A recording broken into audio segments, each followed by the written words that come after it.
એસઆઈઆરમાં data match ન થતા ગુજરાતના કરોડો મતદારોની નોટિસ ફટકારવામાં આવી। રાજ્યમાં 4.34 કરોડ મતદારમાંથી 1.73 કરોડના ડેટા ખોટા નીકળ્યા।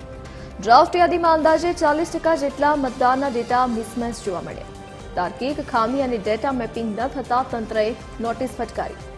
મતદારોએ પુરાવા સાથે રૂબરૂ હાજર રહી વિગતો સુધારવી પડશે। નામ સુધારવા, નવા ઉમેરવા માટે લાખો અરજીઓ પ્રાપ્ત થઈ। વધુ વિગતો સાથે associate editor Sonal Anadkat online પર જોડાઈ ગયા છે। જી સોનલ, શું વિગત? જી, રાજ્યના 4.34 કરોડ મતદારોમાંથી 1.73 કરોડ મતદારો જે છે તેમના ડેટા મિસમેચ થયા છે, જેના પગલે તંત્રે નોટિસ આપી છે। ખાસ કરીને મહત્વનું છે કે જે મતદારો સ્થળાંતરિત થયા હોય, તેમના જૂની યાદીમાં નામ ન હોવા અથવા તો ઘરનો નંબર ખોટો હોવો અથવા ઉંમર ખોટી રીતે લખાયેલી હોય, આ પ્રકારની જે ખામીઓ છે તે સામે આવી છે, જેના પગલે જે નોટિસો છે તે આપવામાં આવી છે અને તમામને બીએલઓ તરફથી નોટિસ આપી અને રૂબરૂ હાજર રહેવા માટે જણાવવામાં આવ્યું છે। મહત્વનું છે કે જે સુધારણા યાદી જાહેર કરવામાં આવી છે તેમાં નામ ડિલીટ કરવા માટે પહેલે 12.60 લાખ અરજી આવી છે અને નામ ઉમેરવા માટે 6.54 લાખ જેટલી અરજીઓ આવી છે, જેના પર હાલ જે ચૂંટણી પંચ છે તે કામગીરી કરી રહ્યું છે।